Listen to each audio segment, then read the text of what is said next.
بسم اللہ الرحمن الرحیم۔ شروع اللہ کے پاک نام سے جو بڑا مہربان اور نہایت رحم کرنے والا ہے۔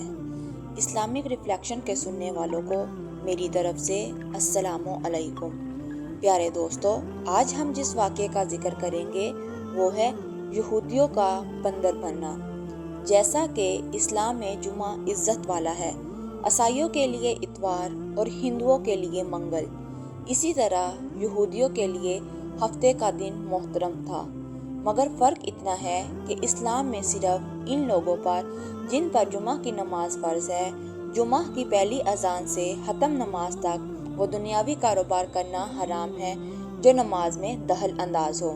عورتیں، بچے، مسافر اور بیمار لوگ اس حکم سے علیحدہ ہیں کیونکہ ان پر جمعہ فرض نہیں ہے، لیکن یہودیوں اور عیسائیوں کے ہاں ان سارے دنوں میں دنیاوی کاروبار حرام تھے، خاص کر شکار کرنا سخت جرم۔ موسیٰ علیہ السلام کے بعد یہ واقعہ پیش آیا۔ بنی اسرائیل کی ایک جماعت بحر کلزم کے کنارے شہر ایلا میں رہتی تھی جو مدینہ منورہ اور شام کے درمیان ہے۔ یہ لوگ مچھلی کے بہت شوقین تھے۔ رب کی شان یہ کہ ہر ہفتہ اس دریا میں بے شمار مچھلیاں نمودار ہوتی تھی، یا تو ان کے امتحان کے لیے یا اس مچھلی کی زیارت کے لیے جس کے پیٹ میں حضرت یونس علیہ السلام رہتے تھے۔ باقی دنوں میں سب مچھلیاں غائب ہو جاتی تھی۔ ان کے منہ میں پانی بھر آیا اور سوچنے لگے کہ کسی تدبیر سے ان کا شکار کرنا چاہیے جس سے شکار بھی ہو جائے اور ہفتے کے دن کی بے حرمتی بھی نہ ہو۔ آخرکار ان عقل مندوں نے یہ سوچا کہ دریا کے ارد گرد بہت سے گہرے غار کھود دیے جائیں اور دریا سے ان غار تک نالیاں بنا دی جائیں۔ جمعہ کی شام کو ان نالیوں کا منہ کھول دیتے تھے کہ پانی کے ساتھ مچھلیاں ان گھڑوں میں آ جاتی تھیں اور اتوار کے دن ان گھڑوں سے پکڑ لیتے تھے اور کہتے تھے کہ ہم ہفتے کو شکار نہیں کرتے۔ انہوں نے وہ مچھلیاں خوب کھائیں اور فروخت کی جس سے بڑے مالدار ہو گئے۔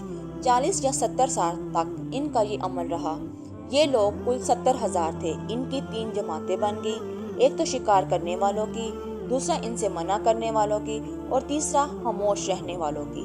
یہ لوگ کل 12,000 تھے، باقی سب شکاری۔ جب شکاریوں نے ان کی نصیحت نہ مانی تو انہوں نے اپنے اور ان کے درمیان ایک دیوار بنا کر شہر کے 2 حصے بنا دیے اور کہا کہ ہم ان کے ساتھ نہ رہیں گے کہ ہم پر عذاب نہ آ جائے۔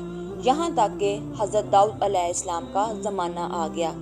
آپ نے ان کو شکار کرنے سے منع کیا اور فرمایا کہ اے بے وقوفو، قید کرنا ہی تو شکار ہے، جیسے کوئی ہرن کو جال میں پھانس لے۔ اس نے شکار کر لیا، کھائے یا نہ کھائے، اور کھائے تو آج ہی کھائے، ہم کو امن کیوں ملتی؟ تب حضرت داؤد علیہ السلام نے یہ دعا فرمائی جس سے اللہ تعالیٰ کا عذاب آ گیا اور راتوں رات ہی سب بندر میں تبدیل ہو گئے، یا پھر جوان لوگ بندر اور بوڑھے لوگ سور بنا دیے گئے۔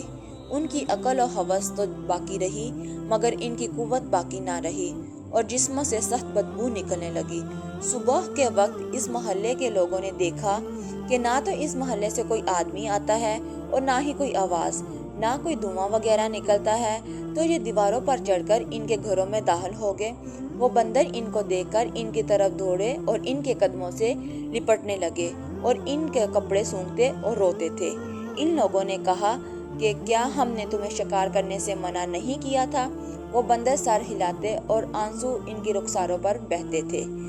اسی حال میں یہ لوگ 3 دن رہے اور سب ہلاک کر دیے گئے، نہ کوئی باقی بچا اور نہ ہی ان کی نسل چلی۔ لوگوں میں یہ مشہور ہے کہ موجودہ بندر انہی کی نسل میں سے ہیں، لیکن یہ بات غلط ہے۔ ان میں سے پہلے بھی بندر تھے اور یہ موجودہ بندر ان سے پہلے بندروں کی اولاد ہی ہیں، کیونکہ صحیح روایت یہ ہے کہ جب کسی قوم پر کوئی عذاب نازل کیا جاتا ہے تو وہ قوم 3 دن سے زیادہ نہیں جیتی، نہ کھاتی ہے اور نہ ہی پیتی ہے، اور ان کی نسل وہیں پر ختم کر دی جاتی ہے۔ پیارے دوستو، آپ کو میری یہ ویڈیو کیسی لگی مجھے کمنٹ سیکشن میں ضرور بتائیں اور اسے اپنے دوستوں کے ساتھ شیئر کریں۔ شکریہ۔